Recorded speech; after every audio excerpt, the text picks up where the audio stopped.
Hi hello നമസ്കാരം എല്ലാവർക്കും കേരള കലവരുടെ പുതിയൊരു എപ്പിസോഡിലേക്ക് സ്വാഗതം. ഞാൻ നിങ്ങളുടെ സ്വന്തം അഖിലാമനു. അപ്പോൾ ഇന്നത്തെ വീഡിയോ എന്ന് പറഞ്ഞിട്ടുണ്ടെങ്കിൽ എൻ്റെ മോളുടെ ചോറൂണ് ചടങ്ങിൻ്റെ കുറച്ച് കുഞ്ഞു കുഞ്ഞു വിശേഷങ്ങളൊക്കെ ഒന്ന് പങ്കുവെക്കുന്നതാണ് കേട്ടോ. അപ്പോൾ ഇതേ ഞങ്ങൾ അവൾക്ക് പഴനിയിൽ വെച്ചിട്ടാണ് ചോറ് കൊടുത്തത്. അപ്പം ഞങ്ങൾ അങ്ങോട്ട് പോവുകയാണ് കേട്ടോ. അപ്പോൾ ഞങ്ങൾക്ക് എല്ലാവർക്കും ആയിട്ടൊക്കെ പോകണമെന്നുള്ളൊരു ആഗ്രഹമൊക്കെ ഉണ്ടായിരുന്നു. പക്ഷേ ഒരു പ്രത്യേക സാഹചര്യത്തിൽ ഞങ്ങൾക്ക് പെട്ടെന്ന് പോകേണ്ടതായിട്ട് വന്നു. അല്ലെങ്കിൽ പിന്നെ നീട്ടി വെക്കാൻ പറ്റാത്തൊരു സാഹചര്യം എന്ന് വെച്ചാൽ 6-ാം മാസത്തിൽ വേണമല്ലോ കുഞ്ഞുങ്ങൾക്ക് ചോറ് കൊടുക്കാൻ, പെൺകുട്ടികൾക്ക്. അപ്പോൾ അത് കാരണം ഞാനും അനിയനും മനുവേട്ടനും പിന്നെ മക്കളും ഞങ്ങൾ 4 പേരും കൂടി 3-4 പേരും കൂടിയാണ് ഞങ്ങൾ പോയത് കേട്ടോ. അപ്പോൾ ഞങ്ങളുടെ ചേർത്തല വീട്ടിൽ നിന്ന് ഞങ്ങളൊരു 7 മണിയൊക്കെ ആയപ്പോഴത്തേന് ഞാനും മനുവേട്ടനും മക്കളും കൂടി ഇറങ്ങി. അപ്പോൾ അനിയനാണെങ്കിൽ അവൻ്റെ വൈഫ് ഹൗസിലായിരുന്നു, അത് വൈറ്റിലാണ്. അപ്പോൾ അവിടെ ചെന്ന് അവനെയും കൂടി പിക്ക് ചെയ്തിട്ട് വേണം ഞങ്ങൾക്ക് പോകാനായിട്ട്. അപ്പോൾ അവൻ ഓഫീസിൽ നിന്ന് വന്നിട്ടാണ് ഞങ്ങൾ പോയത്. അപ്പോൾ അത് കാരണം ആളൊന്ന് ഫ്രഷ് ആയിട്ടൊക്കെ വരുന്നത് വരെ ഞങ്ങൾ അവരുടെ വീടിൻ്റെ വാതിക്കയിൽ ഞങ്ങൾ കുറച്ച് നേരം ഒന്ന് വെയിറ്റ് ചെയ്യേണ്ടി വന്നു.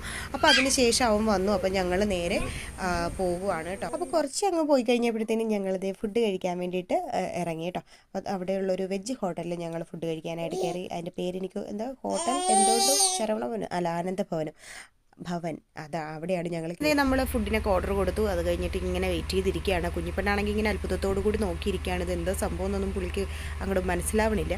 അപ്പോൾ ഞങ്ങൾ 3 പേരും വെജ് ബിരിയാണിയാണ് കേട്ടോ പറഞ്ഞത്. അതുക്കുട്ടനാണെങ്കിൽ മസാല ദോശയാണ് പറഞ്ഞത്. അവൻ അങ്ങനെ ഇതിനോടൊന്നും അത്ര താല്പര്യമില്ല. ഞങ്ങൾക്കും താല്പര്യം ഉണ്ടായിട്ടല്ല, എന്തെങ്കിലും അരിയുടെ ആഹാരം കഴിക്കാമല്ലോ എന്ന് വിചാരിച്ചു. ഇനി പഴനി ചെന്നിട്ട് എപ്പോൾ കഴിക്കും എങ്ങനെ കഴിക്കും എന്നൊന്നും ഒരു പിടുത്തവും ഇല്ല. അപ്പോൾ അതുകൊണ്ട് ഞങ്ങൾ അങ്ങനെ കഴിച്ചു. പക്ഷേ എനിക്ക് അത്ര അങ്ങോട്ട് ഇഷ്ടപ്പെട്ടില്ല. പക്ഷേ അതുക്കുട്ടൻ്റെ മസാല ദോശ നല്ല സൂപ്പറായിരുന്നു കേട്ടോ. ഫുഡൊക്കെ കഴിച്ചിട്ട് ഞങ്ങൾ വീണ്ടും യാത്ര തുടർന്നു. സാധാരണ നമ്മൾ ഈ പഴനി യാത്രയൊക്കെ കൊണ്ടുപോയില്ലേ, തീർത്ഥാടന യാത്രയൊക്കെ കൊണ്ടുപോകുന്നവരുടെ കൂട്ടത്തിലാണ് ഞങ്ങൾ പോകാറ്. അപ്പോൾ അതുകൊണ്ട് നമുക്ക് ഈ ഫുഡിൻ്റെ കാര്യത്തിൽ അത്ര ടെൻഷൻ അടിക്കേണ്ട ആവശ്യമില്ല. കാര്യം അവർ തന്നെ നമുക്ക് ഫുഡും ഒക്കെ തന്നോളുമല്ലോ. ഇതിപ്പോൾ ഞങ്ങൾ മാത്രം പോകുന്ന കാരണം എനിക്ക് ഫുഡിൻ്റെ കാര്യത്തിൽ ഇച്ചിരി ടെൻഷനുണ്ട് കേട്ടോ. കാരണം ഞാനൊരു ജാട പറയാമെന്ന് വിചാരിക്കരുത്. എനിക്ക് ഈ പഴനിയിലെ ഈ വൃത്തി അത്ര ഇല്ലല്ലോ അവിടെ. അത് കാരണം ഞാൻ പുറത്തുനിന്ന് ഒരു ഭക്ഷണം പൊതുവേ കഴിക്കാറില്ല കേട്ടോ. അപ്പോൾ ഇതിപ്പോൾ എന്താകും എന്നുള്ളതിനെ പറ്റി എനിക്ക് യാതൊരുവിധ ഐഡിയ ഇല്ല.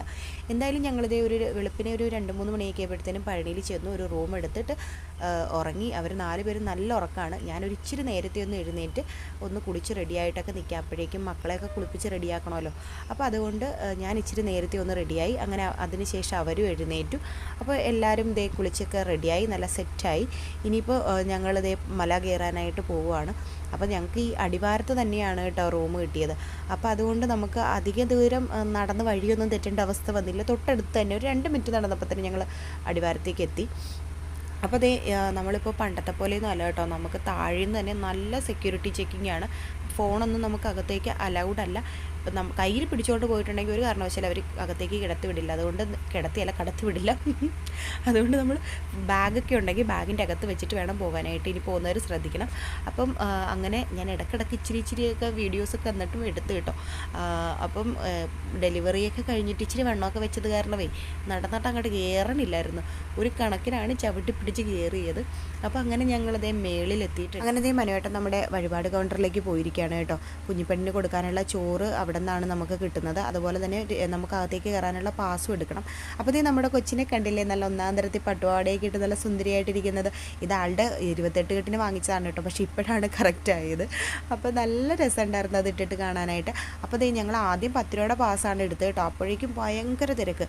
അത് കാരണം കുഞ്ഞിനെയായിട്ട് അത്രയും മണിക്കൂർ നിൽക്കണമല്ലോ എന്ന് ഓർത്തിട്ട് വീണ്ടും പോയിട്ട് ഞങ്ങൾ 100 രൂപയുടെ പാസ് എടുത്ത്. അവിടെ വന്നപ്പോൾ അവിടെ തലക്കിടിയ ആൾക്കാർ, ഒരു രക്ഷയും. ഞങ്ങൾ ആ സെക്യൂരിറ്റി ചേട്ടനെ ഒന്ന് കണ്ണും കൈയൊക്കെ കാണിച്ചു നോക്കി. പക്ഷേ അയാൾ അതിൽ വീടില്ല. അയാൾ മുഖത്തൊക്കെ പറഞ്ഞ് നടക്കത്തില്ല. അതുകൊണ്ട് പിന്നെ ഒരു കാര്യം പറഞ്ഞു തന്നു, നമുക്ക് അപ്പുറത്താണെന്നുണ്ടെങ്കിൽ കൈക്കുഞ്ഞുങ്ങളേക്കിട്ട് വരുന്ന അമ്മമാർക്ക് പെട്ടെന്ന് കയറി പോകാനായിട്ടുള്ളൊരു ഫ്രീ പാസ് ഉണ്ട്, അധികം ക്യൂ ഒന്നും നിൽക്കേണ്ട എന്ന് പറഞ്ഞിട്ട് പുള്ളി ഞങ്ങൾ അങ്ങോട്ട് പറഞ്ഞു വിട്ടു. അപ്പോൾ ആർക്കെങ്കിലും അറിയില്ല എന്നുണ്ടെങ്കിൽ അറിഞ്ഞോളൂ, നമ്മൾ കൈക്കുഞ്ഞുങ്ങളെ ഇട്ട് ചെന്നിട്ടുണ്ടെങ്കിൽ നമുക്ക് കാശൊന്നും കൊടുക്കാണ്ട് തന്നെ ഒരു ഫ്രീ പാസ് ഉണ്ട്. അത് അവിടെ ആരോടെങ്കിലും ചോദിച്ചു കഴിഞ്ഞാൽ അവർ പറഞ്ഞു തരും കേട്ടോ. അങ്ങനെ അവിടെ കുറച്ച് നേരം വെയിറ്റ് ചെയ്തപ്പോൾ തന്നെ ഞങ്ങൾക്ക് ഗേറ്റ് തുറന്നു തന്നു. പക്ഷേ ഞങ്ങളെ മാത്രമേ ഗേറ്റ് വിട്ടുള്ളൂ കേട്ടോ. നന്ദുവിനെ കയറ്റാൻ അവർ സമ്മതിച്ചില്ല.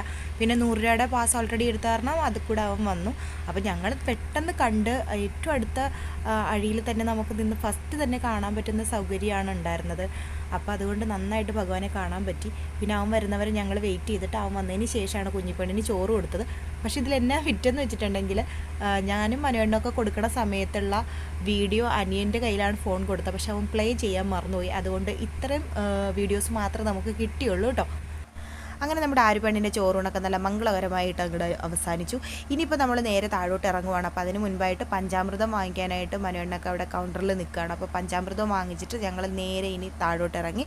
ഇനി പ്രത്യേകിച്ച് ഞങ്ങൾ എവിടെയും കയറുന്നൊന്നുമില്ല കേട്ടോ. കാരണം അനിയന് ആകെ ഒരു ദിവസത്തെ ലീവ് മാത്രമേ കിട്ടിയുള്ളായിരുന്നു ഓഫീസിൽ നിന്ന്. അപ്പോൾ അതുകൊണ്ട് നൈറ്റ് തന്നെ ഞങ്ങൾക്ക് വീട്ടിൽ ചെല്ലണം. അപ്പോൾ അതുകൊണ്ട് നേരെ ഇനി റൂമിൽ ചെല്ലുക, പാക്ക് ചെയ്യാനുള്ള കാര്യങ്ങളെല്ലാം പാക്ക് ചെയ്തിട്ട് നേരെ ഇവിടെ നിന്ന് വിടുക. അപ്പോൾ ഇത് നമ്മുടെ കുഞ്ഞിപ്പെണ്ണിനെ കണ്ടില്ലേ, പാവ ഒരു പ്രശ്നം ഉണ്ടാക്കിയില്ല കേട്ടോ. കുഞ്ഞിപ്പെണ്ണ് മാത്രമല്ല അതുകൂട്ടനും അതെ, ഒരു പ്രശ്നം ഉണ്ടാക്കില്ല. കയറി ഇറങ്ങുന്നത് വരെ വലിയ പ്രശ്നങ്ങളൊന്നും ഉണ്ടാക്കാണ്ട് രണ്ടുപേരും ഇരുന്നു. എനിക്ക് ശരിക്കും പറഞ്ഞാൽ നല്ല ടെൻഷൻ ഉണ്ടായിരുന്നു. രണ്ടിനെയും കൊണ്ട് പോകുമ്പോഴത്തേനും മോളുമായിട്ട് ഇത്രയും ദൂരം ഫസ്റ്റ് ടൈമാണ് പോകുന്നത്. അപ്പോൾ അതിൻ്റെയൊക്കെ ഒരു ടെൻഷൻ ഉണ്ടായിരുന്നു. ഈശ്വരാദിനം കൊണ്ട് ഒരു കുഴപ്പം ഉണ്ടാക്കിയില്ല. പക്ഷേ അതുകൂട്ടം വഴക്കുണ്ടാക്കുന്നു ഞങ്ങൾക്ക് നന്നായിട്ട് അറിയാവുന്നത്. താഴത്തെ അടിവാരത്തിൽ നമ്മുടെ കളിപ്പാട്ട കച്ചവടക്കാരെ കാണുമ്പോൾ അവൻ്റെ കൺട്രോൾ പോകുമെന്ന് ഞങ്ങൾക്ക് നന്നായിട്ട് അറിയായിരുന്നു. അപ്പോൾ അത് കരുതി കൂട്ടി തന്നെയാണ് ഞങ്ങൾ പോയത്. ഞങ്ങളുടെ ഊഹം തെറ്റിച്ചില്ല, അവൻ നല്ല വഴക്കായിരുന്നു. അപ്പോൾ ദേ ഞങ്ങൾ റൂമിൽ വന്ന് ഡ്രസ്സൊക്കെ ഒന്ന് ചേഞ്ച് ചെയ്ത് നേരെ ഇറങ്ങി. അപ്പോൾ ദേ ബാക്കിൽ കിടക്കുന്നതിൽ അവസാനം ലേല ഉറപ്പിച്ച് ഞങ്ങൾ ഒരു കണക്കിനാണ് അവിടെ നിന്ന് രക്ഷപ്പെട്ടു പോകുന്നത്. ആതുരമായിട്ട് ചെന്നപ്പോൾ തന്നെ ഏതോ ഒരു കൂടിയ പാവയിലേക്കാണ് കയറി പിടിച്ചത്. പിന്നെ എങ്ങനെയൊക്കെയോ അതിലേക്ക് ഒപ്പിച്ച് ഞങ്ങൾ അധികം നേരം നിന്നില്ല. നിൽക്കും തോറും ഞങ്ങളുടെ സാമ്പത്തിക നഷ്ടം വന്നുകൊണ്ടിരിക്കും എന്നുള്ളത് കൊണ്ട് ഞങ്ങൾ പെട്ടെന്ന് പോരുകയും ചെയ്തു കേട്ടോ. അപ്പോൾ അതേ നമ്മുടെ കുഞ്ഞിപ്പെണ്ണ് ഞാൻ പോരുന്ന വഴിക്ക് നന്നായിട്ട് ഫീഡ് ചെയ്തു. അപ്പോൾ അതിന് ശേഷം പുള്ളിക്കാരി നല്ലതായിട്ട് ഉറങ്ങിക്കൊണ്ടിരിക്കുകയാണ്. അപ്പോൾ ഒന്ന് ഇത്രയും നേരം കയ്യിലിരുന്ന കാരണവേ കൊച്ചൊന്ന് സ്വസ്ഥമായിട്ട് ഉറങ്ങട്ടെ എന്ന് ഓർത്തിട്ട് ഞാൻ സീറ്റിൽ തന്നെ കിടത്തിയിരിക്കും. ഞങ്ങൾ പോകുന്ന വഴിക്ക് നമ്മുടെ റോഡിൻ്റെ സൈഡിൽ തന്നെ ഒരു കാറ്റാടി ഇങ്ങനെ അവർ സെറ്റ് ചെയ്തുകൊണ്ടിരിക്കുന്ന ഒരു കാഴ്ച കണ്ടു കേട്ടോ. ശരിക്കും പറഞ്ഞാൽ നമ്മൾ ഇതുപോലെ ഇങ്ങനെ ട്രാവൽ ചെയ്ത് പോകുന്ന സമയത്ത് ഇതിങ്ങനെ നിന്ന് കറങ്ങണല്ലേ കണ്ടിട്ടുള്ളൂ. ഇതുവരെ ഇത്ര അടുത്ത് കാണാനായിട്ടൊരു ഭാഗ്യം കിട്ടിയിട്ടില്ല. അപ്പോൾ അത് കണ്ടു കഴിഞ്ഞപ്പോഴത്തേനും ഒരു കൗതുകം കൊണ്ട് ഞങ്ങൾ അങ്ങനെ വണ്ടി ഒന്ന് സൈഡാക്കി അതൊന്ന് കാണാൻ വേണ്ടിയിട്ട് ഇറങ്ങി കേട്ടോ. ശരിക്കും പറഞ്ഞാൽ ഈ നിന്നിങ്ങനെ കറങ്ങണ കാണുമ്പോൾ നമ്മൾ വിചാരിക്കും നമുക്ക് അത്ര അങ്ങോട്ട് അതിൻ്റെ വലിപ്പമൊന്നും അത്ര ഫീൽ ചെയ്യില്ലല്ലോ. പക്ഷെ ഞാൻ ആദ്യമായിട്ടാണ് കേട്ടോ ഇത്ര അടുത്ത് ഈ സംഭവം കാണുന്നത്. നമ്മൾ വിചാരിക്കും പോലെയല്ല, ഭയങ്കര ഒരു വലിയൊരു സംഭവം തന്നെയായത്.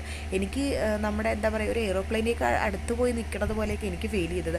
അപ്പോൾ ഇത് നമ്മൾ കണ്ടുകൊണ്ടിരുന്നപ്പോഴത്തേനും കുഞ്ഞിപ്പെണ്ണ് എഴുന്നേറ്റു. അപ്പോൾ കുഞ്ഞിപ്പെണ്ണ് ഇങ്ങനെ നോക്കിക്കൊണ്ടിരിക്കുകയാണ്. പുള്ളിക്കാരിക്ക് ഇതൊന്നും മനസ്സിലാകുന്നില്ല. ഓരോ ഉറക്കം കഴിഞ്ഞ് എഴുന്നേൽക്കുമ്പോഴും ഇങ്ങനെ ലൊക്കേഷൻ ചേഞ്ച് ചെയ്തുകൊണ്ടിരിക്കുകയാണ്. അപ്പോൾ അത് കാരണം പുള്ളിക്ക് ഒന്നും മനസ്സിലായിട്ട് ഇങ്ങനെ നോക്കിക്കൊണ്ടിരിക്കുകയാണ്.